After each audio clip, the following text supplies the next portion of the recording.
Morning students. आज हम करेंगे कक्षा 9 का संचयन भाग 1 का गिल्लू पाठ। गिल्लू बेटा यहाँ पर महादेवी द्वारा रचित एक रेखा चित्र है। बेटा आप पहले बताना चाहूंगी कि रेखा चित्र क्या होता है। बेटा रेखा चित्र जिस प्रकार से होती है कहानियां, उपन्यास, ऐसे ही रेखा चित्र भी एक विधि है। यानी कि इसमें रेखा चित्र में क्या होता है, किसी व्यक्ति, वस्तु के बारे में उसके जो अच्छाइयां हैं या उसके बारे में जो भी कोई बताना चाहता है उसको प्रभावी ढंग से, कम शब्दों में प्रभावी ढंग से बताना। यहाँ पर भी महादेवी वर्मा ने अपने इस रेखा चित्र में एक गिल्लू जो है यहाँ पर एक गिलहरी का बच्चा है, उसके बारे में यहाँ पर बताया गया है। पहले मैं आपको एक बात बता देती हूँ बेटा कि महादेवी वर्मा जो हैं लेखिका, वो पशु और पक्षियों से उसे बहुत लगाव था। वो उन्होंने अपने जीवन में बहुत सारे पशु पक्षियों को पाला था, उन्हीं में से एक गिल्लू भी है। तो यहाँ वो अपने इस पाठ में गिल्लू के मर जाने के बाद उसके बारे में सोच करके उसके जो जीवन में उन्होंने जो जो किया, कैसे उसको मिला, कैसी स्थितियों में वो रहा, कैसे उसके साथ स्नेह था उसका, वो सब बातें वो अपने इस रेखा चित्र के माध्यम से यानी कि उसको बड़े प्रभावी ढंग से हमारे सामने प्रस्तुत कर रही हैं। तो यहाँ पर बेटा गिल्लू एक गिलहरी का बच्चा है। तो मैं आपको पूरा पाठ तो ऐसे पढ़ के नहीं बता रही क्योंकि टाइम ज्यादा लगेगा, समय ज्यादा लगेगा। आपको पाठ अच्छे से ध्यान से पढ़ना है, साथ ही शब्दार्थ भी आपको याद करने हैं। मैं आपको पंक्तियों के माध्यम से यानी कि 4 पंक्तियां 5 पंक्तियों की एक बात शब्दों में बात बता देती हूँ। बेटा यहाँ पहली 4 पंक्तियों में बताया गया है कि लेखिका याद कर रही है कि जो उनका जो गिल्लू उसका गिलहरी का बच्चा था वो मर जाता है। तो वो इसको एक सोनजूही यानी कि उसके घर में एक बगीचा था, उस बगीचे में बहुत सारी बेल उगी हुई थी। तो वहां पर वो जो गिल्लू था वो वहां पर उछलता कूदता रहता था, यानी कि जब वो जिंदा था तो उछलता कूदता रहता था। तो उसके मरने के बाद महादेवी वर्मा ने उसे वहीं पर दबा दिया था और वहां पर एक बेल थी, बेल के पत्तों में वो खेलता था। तो वो एक बार देखती है कि सोनजूही में आज एक पीली कली लगी है, यानी कि उस बेल में एक पीली कली निकली है और वो ऐसा लग रहा है कि जो गिल्लू था वो उसका दोबारा जन्म हो गया है और वो उसे उसी प्रकार से अचंभित कर देना चाहता है जैसे वो अपने जीवन काल में करता था। यही सब बातें इसमें बताई गई हैं। दूसरे में बताया गया है, तीसरे में बताया गया कि उसको गिल्लू मिला कैसे था। गिल्लू जब एक तरह से जब महादेवी वर्मा अपने सुबह सवेरे जब बरामदे में आती है तो क्या देखती है कि एक गमले के पास एक छोटा सा बच्चा, गिलहरी का बच्चा, जिसके ऊपर बहुत सारे घाव हैं, कोए उस पर चोंच मार रहे हैं, कांव कांव कर रहे हैं कोए और उस पर चोंच मार रहे हैं। तो वो देखती है कि क्या है। तो जब उसको देखती है तो एक छोटा सा गिलहरी का बच्चा है और वो छुआ छुअल मतलब छुपम छुपाई, जिस प्रकार से बेटा हम क्या आप लोग खेलते हो ना छुपा छुपाई का खेल, वैसे ही जो गिल्लू था वो उन कौओं से बचने की कोशिश कर रहा था और वो उस गमले के नीचे छुपा हुआ था। इसकी बेटा तीसरे पहरे की लास्ट लाइन में समादृत और अनादृत बताया गया है। इसमें बेटा काक भूसुंडी होते हैं, यहाँ पर कोए के लिए प्रयोग किया गया है। समादृत मतलब जिसका आदर किया जाता है, अनादृत मतलब जिसका अनादर करते हैं। फिर लास्ट पहरे में क्या बताया गया बेटा कि क्या देखते हैं कि गरुड़ के रूप में आ सकते हैं ना मयूर के। क्या होता है बेटा, जो पितृपक्ष यानी श्राद्ध जब होते हैं तो क्या होता है कि जब हम अपने पितरों को खाना खिलाते हैं तो पितृ खाना नहीं खाते, उसके लिए हम कोए को बुलाते हैं, को हम खाना खिलाते हैं, गाय को खिलाते हैं। वैसे विशेष रूप से कोए के लिए बोला गया है कि पितृपक्ष में या श्राद्ध पक्ष में जो है हमारे पितृ मतलब हमारे जो गुजरे हुए लोग हैं, जैसे हमारे दादा परदादा, उनके दादा जो मर चुके हैं, उनके लिए श्राद्ध करते हैं, उनको भोजन दिया जाता है। तो उसके लिए वो क्या होता है, वो सोचते हैं कि कोए को अगर हम खिलाएंगे तो वो हमारे पितरों तक पहुंच जाएगा। तो यहाँ पर श्राद्धों के समय इस कोए को बड़ा ही पूजनीय माना जाता है, इसका बड़ा आदर किया जाता है। लेकिन कई बार ये घर के मुंडेर पर बैठ करके काऊ काऊ करता है तो हमारे बड़े बुजुर्ग ये भी बोलते हैं कि आज कोआ बोल के गया है, कोई ना कोई हमारे घर आएगा। और दूसरा क्या होता है, जब वो काऊ काऊ करता है तो उसकी कर्कश ध्वनि हमें अच्छी नहीं लगती और हम उसको अनादृत यानी उसको उड़ा देते हैं, उसके साथ अच्छा व्यवहार नहीं करते, हम उसको भगा देते हैं। तो यहाँ इस प्रकार से इनमें बताया गया है।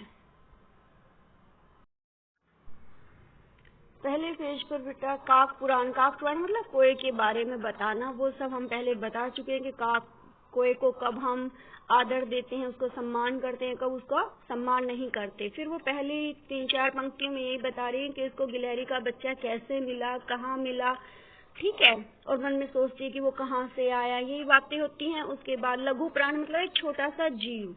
अब ये कहते कोए उस पर चोंच मार रहे थे तो वो घायल हो गया था, लेकिन वहां उन घावों को देख करके जो आसपास के वो लोग थे वो कहने लगे अब ये जीवित नहीं बचेगा, क्योंकि कहते हैं कि कोई अगर चोंच मार देता है किसी जीव पे वो जीवित नहीं रहता। लेकिन यहाँ पर जो है महादेवी वर्मा उसे अपने कमरे में लेके जाती हैं, उसको उसके खून को साफ करती हैं, रुई से साफ करती हैं, रुई से ही उसको उसकी मरहम पट्टी करती हैं, साथ ही वो उसको दूध पिलाने की कोशिश करती हैं, रुई के माध्यम से ही छोटी सी बाती बना करके, जैसे बात जोत बनाते हैं वैसी बत्ती बना करके उसको दूध भी पिलाने की कोशिश करती है, लेकिन दूध नहीं पिला पाती। लेकिन कई घंटों के प्रयास के बाद उसके मुंह में सिर्फ 1 या 2 बूंद पानी ही जा पाता है। लेकिन वो धीरे धीरे क्या होता है कि वो ठीक हो जाता है और 3-4 माह में उसके बड़ा ही सुंदर दिखने लग जाता है। उसकी सुंदरता बताई गई है इसमें ग्रोए, झब्बेदार पूंछ और चंचल चमकीली आंखें सबको विस्मत मतलब हैरान कर देने वाली थी। फिर उसके बाद जब वो 3-4 महीने में ठीक हो गया तो उसका जातिवाचक संज्ञाकार था, उसको नाम दे दिया गया। पहले उसको कोई नाम नहीं दिया गया था, उसको गिल्लू नाम रख दिया गया था। और उसके लिए एक डलिया मतलब जिस प्रकार से एक फूलों की डालड़ी होती है उसको ऐसे टांग दिया था रस्सी के माध्यम से, वो डलिया उसका घर बना दिया था। वही 2 वर्ष गिल्लू का घर रहा, यानी कि क्या कहते हैं गिलहरी का जो जीवन काल होता है वो लगभग 2 वर्ष का ही होता है। तो कहते हैं 2 वर्ष तक वो जिंदा रहा, तो वो वही उसका पूरी उम्र उसका घर रहा। अब उसकी सुंदरता के बारे में, उसकी आंखों के बारे में बताया गया, कांच के मनकों की सी आंखें, कमरे के भीतर खिड़की के बाहर आने जाने क्या क्या देखता समझता रहता था, यानी कि एक तरह से यहाँ पर उसकी इधर उधर देखना और सब बातों के बारे में यहाँ पर बताया गया है। बेटा इसको पेज को अच्छे से ध्यान से पढ़ेंगे। यहाँ पर बेटा महादेवी वर्मा क्या बताती हैं कि जब गिल्लू ठीक हो गया सब कुछ, यानी कि वो मस्ती में इधर उधर घूमने लगा, तो क्या होता है कि जब लेखिका लिखने अपना कुछ भी लिखने बैठती, क्योंकि वो तो लेखिका थी, वो लिखती रहती थी, तो जब वो अपने काम में बिजी हो जाती तो गिल्लू को लगता कि उसकी तरफ उसका ध्यान नहीं है। उसका ध्यान अपनी ओर आकर्षित करने के लिए वो पर्दे पर आवाज करता हो, जैसे कोई चीज एकदम से ऊपर चढ़ती है तो सर की आवाज होती है, तो सर से वो उस पर चढ़ जाता पर्दे पर और फिर सर से तेजी से ही नीचे उतर जाता। तो इससे क्या होता कि महादेवी वर्मा का ध्यान उधर जाता, तो ऐसी हरकतें वो करता। लेकिन फिर क्या करती महादेवी वर्मा, उसको एक लिफाफे में बांध देती, उसके जो है उसको पेट से ऊपर तक, यानी उसके 2 पैर बाहर छोड़ देती और पीछे का नीचे से उसको सारे को पॉलिथीन के अंदर बांध देती। लेकिन फिर भी वो चिक चिक करता रहता और मतलब जब तक उसको कुछ खाने का ना मिलता वो चिक चिक करता। तो उसको बिजी रखने के लिए महादेवी वर्मा उसको काजू और बिस्किट दे देती और बिस्किट वो खाने लगता अपने दोनों हाथों में आगे वाले पंजों में पकड़ के और चुप हो जाता।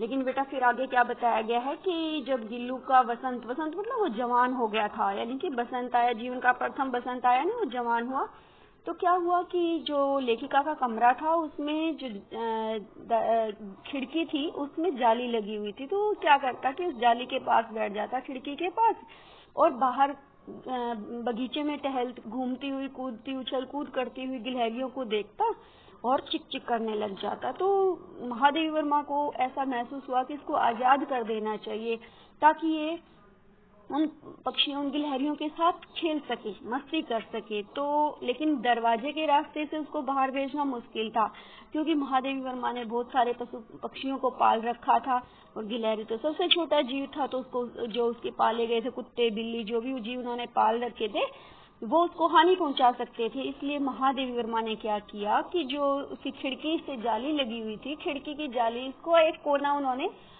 उखाड़ दिया ताकि वो गिलहरी का बच्चा उसमें से बाहर अंदर आ जा सके। अब क्या होता, महादेवी वर्मा जब अपने काम के लिए बाहर जाती, उसी समय वो उस खिड़की के रास्ते से बाहर निकल जाता और अपनी दोस्तों के साथ मस्ती करता।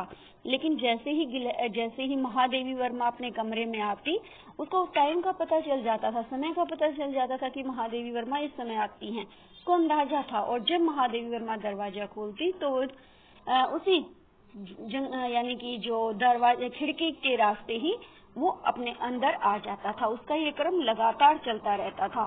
फिर उसके बाद जब वो कमरे के अंदर आती तो वो उसके सिर से लेके पैर तक ऊपर चढ़ता और उतरता, यानी वो क्रम करता रहता था। यानी कि एक तरह से उसके साथ अपना प्रेम दिखाता था कि आप आए हो तो मैं इसको आपसे कैसे स्नेह करता हूँ। यानी कि वो कभी सिर से पैरों से ऊपर सिर तक चढ़ जाता, फिर सर से नीचे उतर जाता। उसका ये क्रम लगातार चलता रहता था। जैसा कि मैंने अभी बताया था कि जब लेखिका कमरे के अंदर आती तो वो भी खिड़की के रास्ते कमरे के अंदर आ जाता। उसको समय का अंदाजा था, वो ठीक 4 बजे, उसको पता था महादेवी वर्मा 4 बजे आएगी, वो 4 बजे खिड़की के रास्ते अंदर आ जाता। और कई बार तो ऐसे बच्चों वाली हरकतें करता कि मान लो महादेवी वर्मा जाकर के उसे उसके डलिया में देखेगी वो है या नहीं, तो उसको चौंकाने के लिए कभी वो फूलदाल के पीछे छिप जाता, कभी पर्दे की चुन्नट मतलब सिलवटें जो होती हैं उनमें छिप जाता। ठीक है, तो इस तरह की वो हरकतें करता रहता था।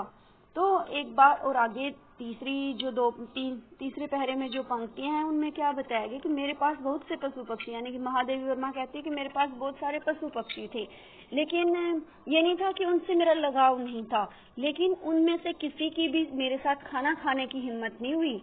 गिल्लू इनमें अपवाद था मतलब उनके विपरीत था, यानी कि वो मेरे साथ खाना खाता था। ये क्या करता था कि जब लेखिका खाने के लिए बैठती तो वो कहीं न कहीं किसी न किसी तरह से उसकी मेज तक पहुंच जाता और यहाँ तक कि उसकी थाली में भी बैठ जाता था। लेकिन लेखिका ने उसको बड़े प्यार से, बड़े अच्छे से, बड़ी मुश्किल से उसको थाली से बाहर बैठकर एक एक दाना बड़ी सफाई से उठाकर, चावल का एक एक दाना बड़ी सफाई से उठाकर खाना सिखाया था उन्होंने उसको। और क्या होता था कि उसका जो प्रिय खाद्य यानी सबसे प्यार से खाना, यानी उसको सबसे पसंद क्या था, काजू खाना उसको सबसे ज्यादा पसंद था। जब उसको कई दिन तक काजू नहीं मिलता था ना, तो वो और चीजें भी खाना बंद कर देता था।